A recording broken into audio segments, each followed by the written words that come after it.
დამექცა ოჯახი, დაგვეცა მეხი დაეცეთ იმან, ვინ ჩემი შვილი გაიმეტა საბაქისოდ. იარაღით მიდიხარ, რატო მიდიხარ იარაღით? მოკლა არ გვინდოდა. ეს ლილოს დასახლებაში სასტიკად მოკლული თემურ ტოლიაშვილის დედაა. 47 წლის მშენებელი 31 იანვარს მოკლეს.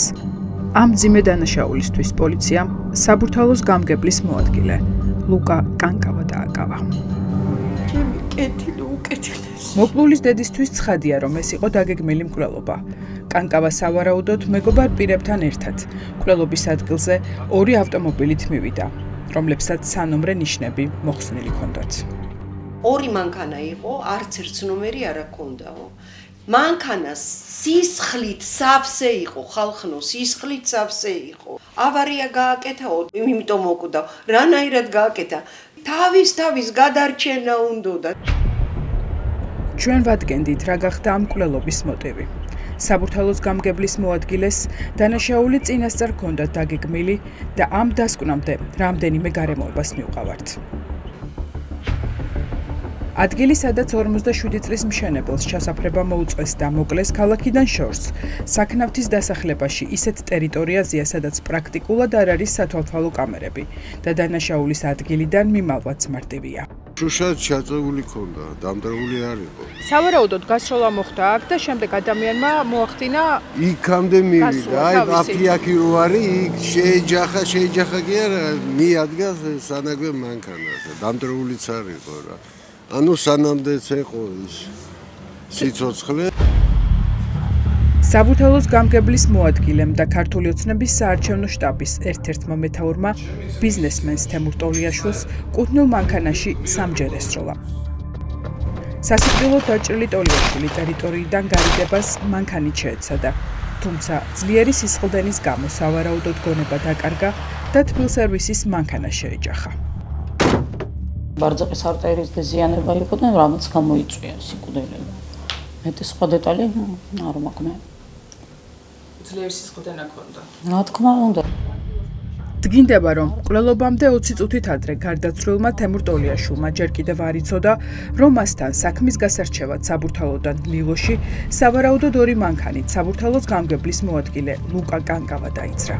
რადგან ის მეგობართან სატელეფონო საუბრისას ამბობს, რომ სამუშაო დღის ბოლოს მას შეხვედრა დამკვეთმა ზუკა შენგელიამ მოთხოვა და მას უნდა გაესაუბროს.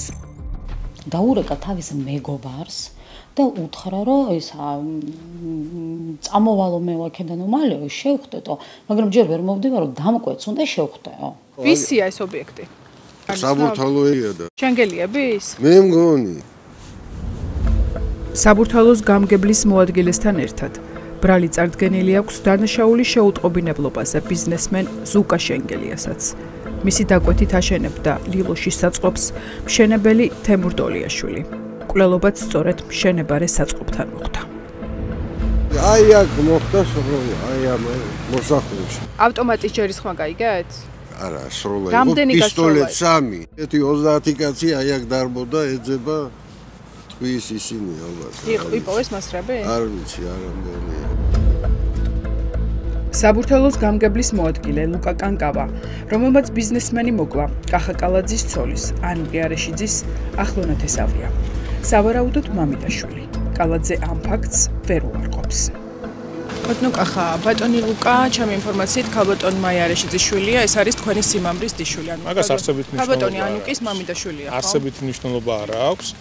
ვინც ჩაიდინა დანაშაული, კანონის წინაშე მოუწევს მკაცრად პასუხის გება. დგინდება, რომ მკვლელობაში ბრალდებული საბურთალოს გამგებლის მოადგილე თანამდებობრივ უფლებამოსილებას ბოროტად იყენებდა. ის კომპანიებს, რომლებიც საგზაო და ინფრასტრუქტურულ სამუშაოებს ასრულებდნენ, წილს ზალავდა. მოკლულის ძმა გვიდასტურებს, რომ რეკეტს მერიის მაღალჩინოსანის სახელით სისტემური ხასიათი ჰქონდა. რას თხოვდა კონკრეტულად ეს კანკავა? აი ამ სამუშაო ანუ თანხის ნაწილის გაყოფას რა, რაც მოყვის რა.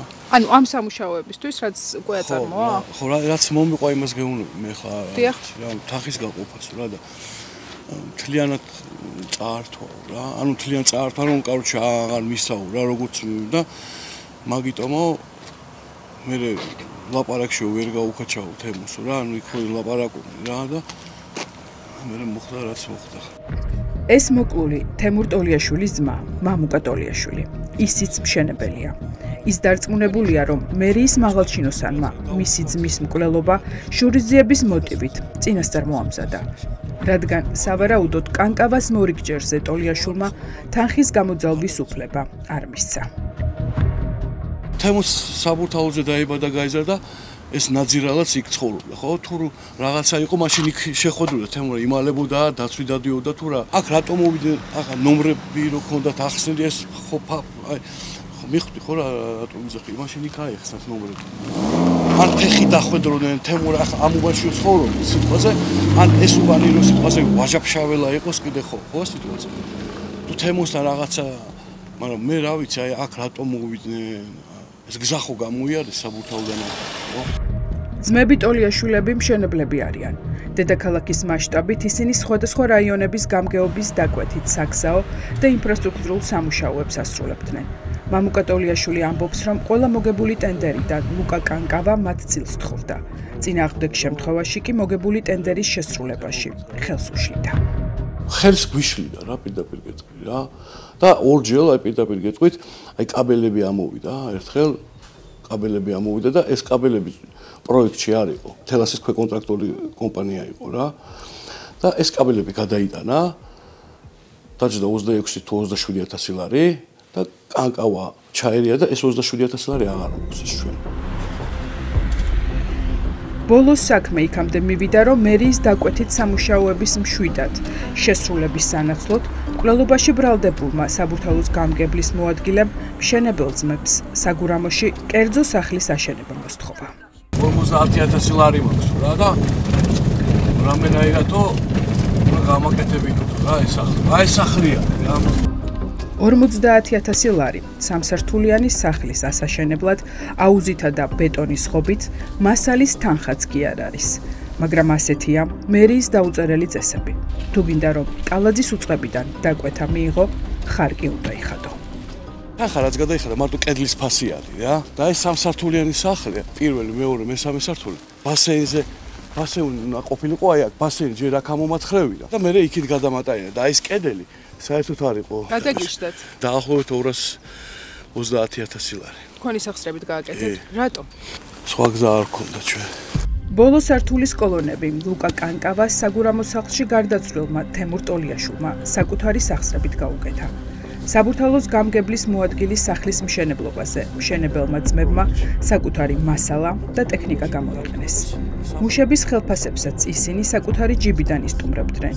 სხვა გზა არ ქონდათ. მერიის მაღალჩინოსისთვის უარი რომ ეთქვათ, ის ყველა ტენდერს დაუბლოკავდა და სახელმწიფო შესყიდვებში გააშავებდა. რა მოლაპარაკება გქონდათ? ნაცვლად იმისა, რომ თქვენ აუშენებდით სახლს, თქვენ იმუშავებდით მუდმივად ტენდერებზე საბურთალოს გამგეობაში? მარტო საბურთალოს გამგეობაში არა. თბილისის მასშტაბით ყველგან ხოდი ქონდა? ხელს გვიშლიდა რა, ხელს გვიშლიდა. სამუშაოების შესრულებაში? დი, აი ზუსტად სამუშაო ჩვენ რომ მოვიგებთ კეთილსინდისის ტენდერს, იქ რაღაცა მუშა პროცესში რაღაცა იყო ხოლმე თანხების კუთხით. თანხების არ ჩარის ხო, ეხლა როცა მუშაობ. არ გირიცხავდა თანხები მის გარეშე არ ირიცხებოდა ხოლმე. მოკლულის ძმა წარმოუდგენელ კრიმინალურ სქემაზე საუბრობს, რომელიც თბილისის მერიაშია ფესვებგადგმული. ირკვევა, რომ კახა კალაძის ცოლის ნათესავის ზეგავლენით ვაჭრობდა, ვისაც მასთან წილი არ მიჰქონდა, გაკოტრებამდე მიჰყავდა. კოლაფსამდე მიგვიყვანა. იმიტომ რომ იქიდან აქ თბილისიდან აქ მე აქ საგურამოში არადოს არ ყოფილვარ და არ შეხება არ ქონია. მთელი მუშა ჯგუფი აქეთ ყავდა განმოსული და თან წარმოიდგინეთ თბილისში საქმეები იყო და აქაც ვაკეთებით აქ გასაკეთებებს ჩვენი სახსრები და ჩვენი მასალით საერთოდ. კანკავამ სახლის მშენებლობის პროექტი შეცვალა და მშენებელ ძმებს უფრო მეტი საშენება მოსთხოვა. უარის გამო კი მამუკა ტოლიაშვილი შეხვედრაზე მოტყუებით მიიყვანა, სადაც მეგობრებთან ერთად ელოდებოდა და დანით დაჭრა. რამდენ ადამიანთან ერთად შეხვდათ? 5 ადამიანი იყო, მაგრამ მოტყუებით მივიყვანეს იქ რა. და იქ უკვე და მე ერთი ხელი დამარტყა და მოკლედ იქ შეხლა შემოხლა მოგვიდა. კანკავა მოგაყენათ დაზიანებები? სად რომელი ხელი ქონდათ დაშავებული? აი ეს გეტყობათ კიდეც. რა ჩაგარდღათ კანკავამ? დანა? ელზე, თავზე და მკლავზე. დაგჭრათ? ხო. ძმებ ტოლიაშვილებს მაშინ კანკავასთვის არ უჩივლიათ და არც ეს ამბავი გახმაურებულა. ძმებმა იცოდნენ, რომ ჩივილის შემთხვევაში ვერც იმუშავებდნენ და ვერც მერიის დაკვეთებს შეასრულებდნენ. პოლიციაში და სამოწყობოში არ მისულან, მე ვიცოდი რატომაც არ მივდიოდი და შეგნებულად, იმიტომ რომ ჯერ ერთი ტენდერები ქონდა აღებული და ვიცოდი რომ პრობლემები შემოქმნებოდა. დგინდება, რომ საგურამოს სახლის მშენებლობისას ლუკა კანკავა ნაძალადების რაიონის გამგებელს ირაკლი ანტღულაძეს მშენებელი ძმებისთვის მოგებული ტენდერების შესრულებული სამუშაოების თანხების ჩარიცხვას უკრძალავდა. გამგებელთან რომ მივდიოდი ნაძალადების, ეს ურეკავდა გამგებელს რა. გამგებელი მელაპარაკებოდა თემებზე, რაც გამგეობის მუნიციპალიტეტის თემაზე არ შედიოდა რა. მელაპარაკებოდა კანკავას სახლზე. მეუბნება მეთქი ბიჭო, ის ურეკავდა რა და კანკავას გარეშე ფულს არ გვირიცხავდა ჩვენ. ნაძალადების რაიონის გამგებელს ირაკლი ანტღულაძეს დღეს არც მშენებელი ძმები ტოლიაშვილები ახსოვს, რომლებიც ნაძალადების რაიონის გამგეობის მიერ დაფინანსებული არაერთი პროექტის შემსრულებლები არიან და არც ლუკა კანკავა, საბურთალოს რაიონის გამგებლის მოადგილე. ხარკის გადახდაც როდესაც აიძულებდა ლუკა კანკავა ძმებ ტოლიაშვილებს და სახლს აშენებინებდა საგურამოში, თქვენ მაშინ შუამავალი ყავით. კარგად გახსოვთ ეს ფაქტები? ძმები ტოლიაშვილები ლუკა კანკავას სახლს აშენებდნენ საგურამოში, არა. როგორ მე ირაკლი ანტღულაძევა. დიახ, ნაძალადების გამგებელი. არ ვიცი, რას მეუბნება. მოლაპარაკებების ოთახში თქვენთან ერთ-ერთი ძმა ტოლიაშვილი გარდაცვლილის ძმა იმყოფებოდა, რა დროსაც ლუკა კანკავა თქვენ გირეკავდათ და გეუბნებოდათ. ვინ არის ლუკა კანკავა? ტენდერებში მონაწილეობის ლუკა კანკავა ვინ არის? საბურთალოს გამგებლის მოადგილე. კვლელობაში ეჭვმიტანილბილი ბრალდებული, რომელიც ის. საერთოდ არ ვიცნობ. ლუკა კანკავას არ ვიცნობ საერთოდ. ტენდერებში მონაწილე ბიზნესის რეკეტი, რომელიც მკვლელობით დასრულდა. შეუძლებელია მისი მოადგილის კრიმინალური საქმიანობის შესახებ არ სცოდნოდა საბურთალოს გამგებელს. ადამიანებს ვეძებ, თქვენ თანამშრომლებს. რას ნიშნავს შუქი წავიდა და წავიდა? ყველა საფრთხე რატო წავიდა? მიჩნდეთ აქ უშუქოთ? თქვენი თანამშრომლები, ვინც ადკატებს არ აბრუნებს, რას ბორკაზე კლავენ ყველას? ლუკა კანკავა იარაღით დადიოდა სამსახურში? არა. საბურთალოს გამგეობაში დუმილის რეჟიმში არიან. არადა ჩვენს მიერ მოპოვებული ინფორმაციით ის სამსახურში გაუფორმებელი იარაღით დადიოდა. გაუფლებით თხოვდა ხარკს ბატონი კანკავა ბიზნესმენებს. კალაძე ამტკიცებს, რომ არ იცის და აქამდე მისთვის არავის მოუყოლია, რომ თბილისის მერიის მაღალჩინოსანი რეკეტით იყო დაკავებული და მისი ცოლის მამიდაშვილი ბიზნეს ტერორით ფულს ძალავდა. მოტივი არ ვიცი, თუმცა უმძიმესი ფაქტია, კატასტროფა მოხდა და ჩაიდინა. დაღუპა ის ოჯახი, დაიღუპა თავის თავი და ასევე გააუბედურა თავისი ოჯახი. ერთი რამ შემიძლია გითხრათ, დამნაშავე პასუხი უნდა აგოს კანონის სხულის სიმკაცრით. როგორც კი კითხვას, ქალაქის მერს ლუკა კანკავას საქმიანობაზე და იმ ხარკზე უსვამთ, რომელსაც ის ბიზნესმენებს ტენდერების სანაცვლოდ თხოვდა, კახა კალაძე წყობიდან გამოდის. ბატონო კახა, თქვენ თუ იცით ბატონი ლუკა რა საქმიანობით იყო დაკავებული ბოლო პერიოდში ბიზნესმენებს რო თხოვდა ხარკს ტენდერების სანაცვლოდ? ეს უკვე არის. იცით ისე? კიდევ ერთხელ მეორე. სმენიათ ამის შესახებ, საგურამოს სახლი ბიზნესმენებს ააშენებინა ხარკის სანაცვლოდ. ეს არის ახლა რაღაც სიბინძურეში გინდა ჩემიყვანოთ. კვლელობაში ბრალდებული ლუკა კანკავას ოჯახი დუმს. ადვოკატი რამდენიმე დღის განმავლობაში გვპირდებოდა, რომ კომენტარს მძიმე ბრალდებებთან დაკავშირებით ოჯახთან პოზიციის შეთანხმების შემდეგ გააკეთებდა. თუმცა ინტერვიუზე უარი გითხრა. მოკლედ თუ მინდა ადამიანის ბოდიშვარა ფეხში არ ვესვრი და აბა სამჯერ რატო ესროლა? სამჯერ არ ვიცით ახლა მაგი გასარკვევი არის. და ის დანარჩენი ადამიანები სად არიან, რომლებიც საერთოდ არ ფიგურირებენ საქმეში და ვინც თან ახდნენ ლუკა კანკავას ლილოს დასახლებაში? ამ საკითხებთან დაკავშირებით გითხარით, რომ ვერ გიპასუხებთ. მოკლულის ძმა ამბობს, რომ შეერაღებული კანკავა ყველას ემუქრებოდა და ხელშეუხებლობის გარანტია ჰქონდა. ხელისუფლების მწვანე შუქის გარეშე ამას ვერ გაბედავდა.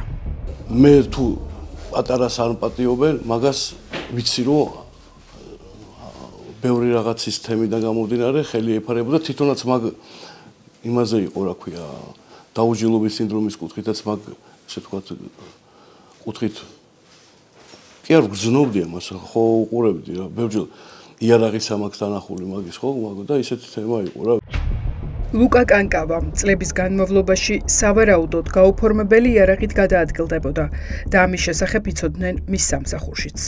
ჩვენს მიერ მოპოვებული ინფორმაციით ის არა მხოლოდ კახაკალაძის ახლო გარემოცვის წევრია, არამედ ქართული ოცნების რეგიონალური მდივნის მოადგილის და არალეგიტიმური პარლამენტის წევრის, ლევან მაჭავარიანის ახლო მეგობარიც. სარგებლობდა თუ არა კანკავა, მაჭავარიანისა და კალაძის გავლენებითა და მფარველობით. ეს კითხვა ჩვენ ოცნების ახალბედა იდეოლოგს დაუსვით. ბატონი ლუკა გაუფორმებელი იარაღით რომ სამსახურში დადიოდა, ეს ხომ იცით? არა, არაფერი არ ვიცი და მე ძალიან ეჩვენებარება რომ გაუფორმებელი იარაღით სადმე ყოფილიყო. ქონდა მას ტარების უფლება? მაგასაც ვერაფერს ვერ დაგიდასტურებთ. არაერთ კრიმინალურ გარჩევაში რომ მონაწილეობდა, ხომ იცით აქამდე? არა, სისულელი არის რა კრიმინალურ გარჩევებში მონაწილეობდა. კახაკალაძის გარდა თქვენს მისი მფარველი ხართ? კალაძე არ არის მისი მფარველი. თუ ლუკამ დანაშაული ჩაიდინა, რა თქმა უნდა, იგი ამაზე არ დაგებს პასუხს. საინტერესო არის ამდენი ხნის განმავლობაში ის როგორ აწარმოებდა მოლაპარაკებებს მშენებლებთან, იტყვევა რომ კანონდარღვევით, იმიტომ რომ ხარკს თხოვდა ზოგ საგურამო სახლს აშენებინებდა. ეგ თქვენ უკეთესად უნდა გამოიძიოთ, გამოძიოთ თქვენ არ გეშლებათ ხოლმე. თემურ ტოლიაშვილის ოჯახს დაზარალებული სტატუსი ჯერ არ აქვს. ჯერ არც გარდაცვლილის ოჯახის უფლებადამცველი ჩართულა საქმის მოკვლევაში. გამოძიებას მშენებლის მკვლელობაზე მხოლოდ 2 პირი ყავს დაკავებული. ამ დრომდე გაურკვეველია სადარიანის პირები, ვისთან ერთადაც 47 წლის ტოლიაშვილს თავს საბურთალოს გამგებლის მოადგილე ჯერ ჩაუსაფრდა, შემდეგ აედევნა, თავს დაესხა და მოკლა.